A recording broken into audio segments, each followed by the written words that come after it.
আমাদের প্রধানমন্ত্রী আপনি বলেন স্বজন হারানোর বেদনা আপনি বুঝেন। সরি, আমার কাছে মনে হয় স্বজন হারানোর বেদনা আপনি বুঝেন, শুধু নিজেরটা বুঝেন।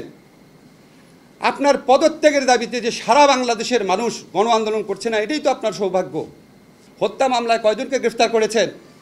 আজকে আমরা পত্রিকার ফুটেজে দেখেছি ছাত্রলীগ যুবলীগের হাতে অস্ত্র চিহ্নিত করে পত্রিকায় লেখা হয়েছে ছাত্রলীগ যুবলীগ, পুলিশের হাতে ইউনিফর্ম পরা পুলিশ, জাজ্জল্যমান প্রমাণ, তাদের গ্রেফতার করছেন না। নাশকতা কে করেছে কোনো ফুটেজ তো দেখি নাই, কোনো ভিন্ন মতের দলের নেতার তো নির্দেশ দেখি নাই নাশকতা করো। হতে পারে ওনারা জড়িত আছে, কিন্তু এরকম প্রমাণ নাই এখনও। প্রমাণের আগেই হাজার দশেক গ্রেফতার করে ফেলেছেন। আর যেটা জাজ্জল্যমান প্রমাণ, মানুষের জীবন সম্পদের চেয়ে অনেক বেশি ইম্পর্টেন্ট। আমাদের প্রধানমন্ত্রী আপনি বলেন স্বজন হারানোর বেদনা আপনি বুঝেন। সরি, আমার কাছে মনে হয় স্বজন হারানোর বেদনা আপনি বুঝেন, শুধু নিজেরটা বুঝেন। না হলে এই শত শত হত্যাকারী যারা আছে, শত শত মানুষকে যারা হত্যা করেছে, আমাদের প্রায় 100 শিশু কিশোর ছাত্রকে যারা হত্যা করেছে, 100-র একটু কম হতে পারে, 70-80 জন। আপনি শ্রীলঙ্কাতে 10 জন বিক্ষোভকারীকে হত্যা করা হয়েছিল এই রাজাপাকসের বিরুদ্ধে আন্দোলনে। 10 জন বিক্ষোভকারী মারা যাওয়ার পর উনি ক্ষমতা ছেড়ে চলে গেছেন। ওনারও কম দম্ভ ছিল না, কম শক্তি ছিল না, কম সেনাবাহিনী ছিল না, কম পুলিশ ছিল না। আজকে 10 জন শুধু শিশু কিশোর মারা গেছে, শিশু মারা গেছে, শিশু 9 জন আর 10 জন তো একই। এই 10 জনের প্রায় কমপক্ষে 267 জন মানুষ মারা গেছে। আপনার পদত্যাগের দাবিতে যে সারা বাংলাদেশের মানুষ গণ আন্দোলন করছে না, এটাই তো আপনার সৌভাগ্য। সেদিকে আমাদেরকে ধাবিত করেন না, হত্যাকারীর বিচার করেন, গণরুম কেন্দ্রিক টর্চার সেলের অবসান ঘটান, বিশ্ববিদ্যালয় সত্যিকারের অভিভাবক দায়িত্ব পালন করতে পারে, নীল দলেও ভালো শিক্ষক আছে, ভালো মানুষ আছে, তাদেরকে উপাচার্য নিয়োগ দেন। আজকে যে সমস্ত মন্ত্রীদের কথা বলা হয়েছে, আমরা দম্ভ দেখেছি, গুলি বর্ষণের কথা পর্যন্ত শুনেছি। একজন মন্ত্রী নাকি বলেছে আপনারা চেক করবেন যে তাদের কাছে নাকি এত গুলি আছে, প্রতি সেকেন্ড একটা করে গুলি করলেও 5 বছর শেষ হবে না। এদেরকে আপনি বিচার না করতে পারেন, এদেরকে মন্ত্রিসভা থেকে বাদ দেন। মানুষের বুকের ক্ষত দূর করেন, ক্রোধ দূর করেন, সব ঠিক হয়ে যাবে। মানুষকে আরও উত্তেজিত করে, মানুষকে আরও ক্ষত বাড়িয়ে আপনারা কিভাবে চান যে সব কিছু সবাই ভুলে যাবে? সব কিছুই যদি আমরা ভুলে যাই, তাহলে তো আমরা মুক্তিযুদ্ধ করতাম না, তাহলে তো আমরা 90-এর আন্দোলন করতাম না।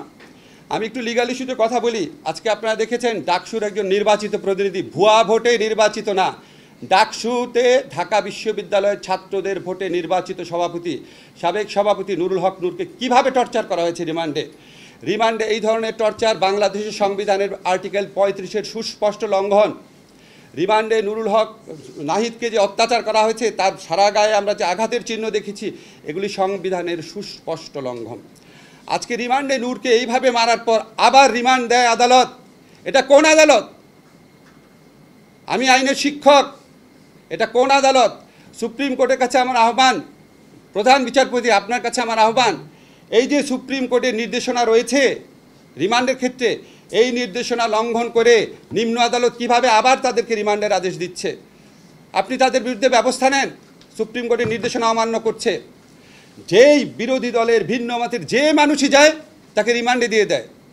রিমান্ড দেওয়া কি বাংলাদেশের সাংবিধানিক আইনে পরিণত হয়েছে? রিমান্ডে দিতে হবে? নিম্ন আদালত কেন কাজ করতে পারছে না?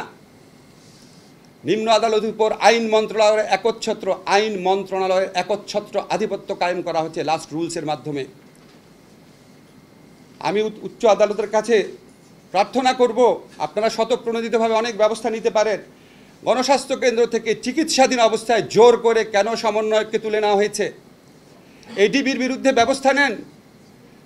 আমরা আপনাদের দিকে তাকিয়ে থাকি, আপনারা সংবিধানের রক্ষক, আমাদের লাস্ট রিজোর্ট। আপনাদের কাছে আপিল করছি, সুস্পষ্টভাবে সংবিধানের যে লঙ্ঘন হচ্ছে, 24 ঘন্টার মধ্যে আদালতে হাজির করার কথা। ডিবি যদি নিরাপত্তার হেফাজতেও নিয়ে থাকে, আদালতে হাজির হয়ে আদালতের নির্দেশনা দেওয়ার কথা। চোখের সামনে সংবিধান লঙ্ঘন করছে, আর্টিকেল 33 লঙ্ঘন করছে, আর্টিকেল 35 লঙ্ঘন করছে, গোপনীয়তার অধিকার লঙ্ঘন করছে, চোখের সামনে করছে, দম্ভভরে করছে। উচ্চ আদালতের কাছে প্রার্থনা করি আপনারা স্বতঃপ্রণোদিতভাবে এদের বিরুদ্ধে ব্যবস্থা নেন। আরেকটা কথা বলে শেষ করছি, আমাদের মুক্তিযুদ্ধের চেতনা হচ্ছে অন্যায়, অবিচার, অত্যাচার, নিপীড়নের বিরুদ্ধে যুদ্ধ। আজকে কোটা সংস্কার আন্দোলন না, এই আন্দোলনে বাংলাদেশের যত মানুষ আছে, যত ছাত্র তরুণ জনতা আছে, তারা হচ্ছে মুক্তিযুদ্ধের চেতনার প্রকৃত বাহক।